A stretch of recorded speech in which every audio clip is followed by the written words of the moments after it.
الرحمن الرحیم وما اصابکم من مصیبت فبما کسبت ایدیکم پارہ 25 سورہ الشورى رکوع 4 آیات نمبر 30 تا 35۔ سیدنا حضرت حسن رضی اللہ تعالی عنہ سے روایت ہے کہ جب آیات مذکورہ نازل ہوئی تو رسول اللہ صلی اللہ علیہ وسلم نے فرمایا کہ قسم ہے اس ذات کی جس کے قبضہ قدرت میں میری جان ہے، والذی نفسی بیدہ، کہ جس شخص کو کسی لکڑی سے کوئی خراش لگتی ہے یا کوئی رگ دڑکتی ہے یا قدم کو لغزش ہوتی ہے، یہ سب اس کے گناہوں کے سبب سے ہوتا ہے، اور ہر گناہ کی سزا اللہ تعالی دنیا میں نہیں دیتا، بلکہ کچھ گناہوں کو اللہ تعالی معاف فرماتے ہیں۔ وہ گناہ اس سے بہت زیادہ ہے جن پر کوئی سزا دی جاتی ہے۔ حضرت مفتی اعظم مفتی محمد شفیع رحمہ اللہ تعالی اشرف المشائخ کے حوالے سے معارف القرآن میں لکھتے ہیں کہ جس طرح جسمانی اذیت تکالیف گناہوں کے سبب ہوتی ہے، اسی طرح باطنی امراض بھی کسی گناہ کا نتیجہ ہوتا ہے۔ ایک آدمی سے کوئی ایک گناہ سرزد ہو گیا تو وہ سبب بن جاتا ہے دوسرے گناہوں میں مبتلا ہونے کا، اور پشتو میں کہتے ہیں کہ دیو دروغ د پارا سل دروغ ویل پکاری۔ حافظ ابن قیم نے الدواء الشافی میں لکھا ہے کہ گناہ کے ایک نقد سزا یہ ہوتی ہے کہ اس کے ساتھ دوسرے گناہوں میں مبتلا ہو جاتا ہے۔ اس طرح نیکی کی ایک نقد جزا یہ ہوتی ہے کہ ایک نیکی دوسری نیکی کو کھینچ لاتی ہے۔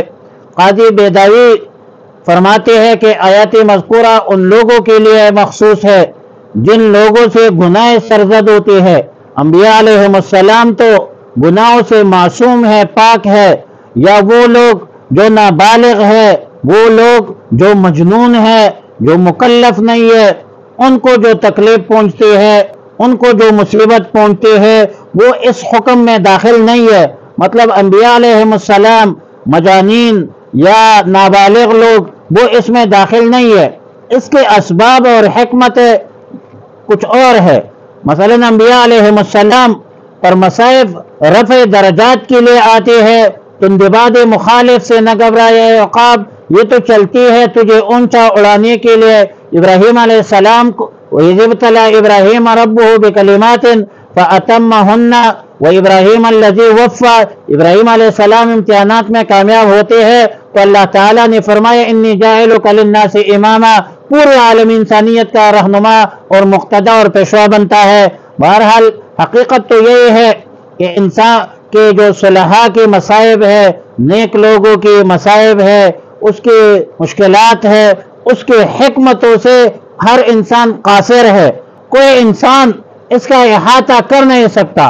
وجہ یہ ہے کہ اللہ کو معلوم ہے کہ کس عوامل اسباب وجوہات کی بنیاد پر ان صلحاء پر یہ امتحان آئے ہیں، لیکن ظاہر طور پر رفع درجات جو ہے، بلندی درجات، ترقی درجات معلوم ہوتے ہیں، دنیا میں بھی اور آخرت میں بھی۔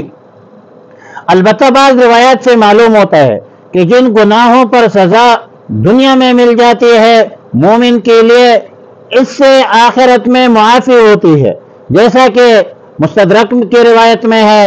امام بغوی نے بھی حضرت علی رضی اللہ تعالی عنہ سے مرفوعاً روایت نقل کی ہے۔ وما انتم بمعجزین فی الارض، روئے زمین کے کسی بھی حصے میں پناہ لے کر تم اس کو نہیں ہرا سکتے۔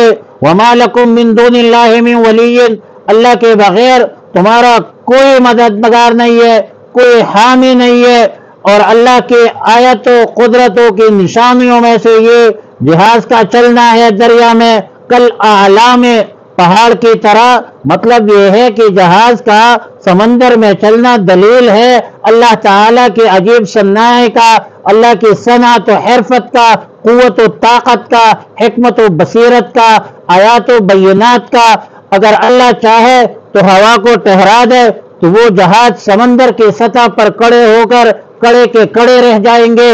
اور بلا شبہ اس میں دلائل ہے، نشانیاں ہیں، قدرت کی نشانیاں ہیں، حکمت بالغہ ہے ان لوگوں کے لیے جو صابر ہے، شاکر ہے، وہ صابر شاکر جو مومن ہے۔ ایوبقہن بما کسبوا، یا تباہ کر دے ہوا کے زور سے تیز ہوا چلائے جہاز میں سوار لوگ ان کے بدعمالی کے اساس پر بدولت پر تباہ ہو جائے، اور اللہ کی مرضی ہے کہ ان میں سے بہت سارے آدمیوں کو درگزر کر دے، معاف فرما دے، اور اس وقت اس کو غرق نہ کرے۔ گو کہ اگرچہ آخرت میں سزایاب تو ہوں گے، لیکن فی الوقت جو جہاز کی تباہی بربادی ہے اس سے وہ بچ جائے، اور اس تباہی بربادی کے وقت بھی ان منکرین مشرکین کے لیے کوئی بچنے کی جگہ ما لہم من محیص، کوئی بچنے کی جگہ ان بدبختوں کو نہیں ملے گی۔ وما اصابکم من مصیبت، اور جو بھی مصیبت پہنچتی ہے تمہیں کوئی مصیبت، فبما کسبت ایدیکم، وہ اس وجہ سے جو کمائے ایدیکم تمہارے ہاتھوں نے، ویعفو، اور معاف کر دیتا ہے اللہ تعالیٰ عن کثیر بہت سے گناہوں۔ وما انتم بمعجزین فی الارض، اور تم عاجز کرنے والے نہیں ہو زمین میں، وما لکم، اور نہیں ہے تمہارے لیے، من دون اللہ، اللہ کے بغیر، من ولی، کوئی کارساز، ولا نصیر، نہ کوئی مددگار۔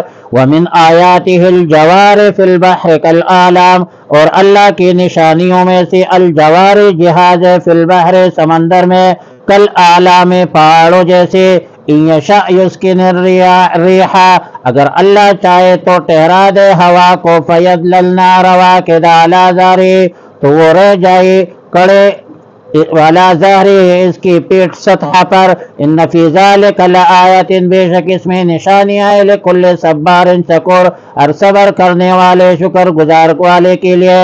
او یوبقہن، یا تباہ کر دے انہیں، بما کسب، ان کے اعمال بدعمالی کے سبب، ویعفو عن کثیر، معاف بھی کر دیتا ہے بہت ساروں کو، ویعلم الذین، اور جان لے وہ لوگ، یجادلون فی آیاتنا، جو جھگڑتے ہیں ہمارے آیتوں کے بارے میں، ما لہم من محیص، نہیں ہے ان کے لیے کوئی چھٹکارا اور کوئی بچنے کی جگہ۔ وصلی اللہ تعالی علی خیر خلقہ محمد وآلہ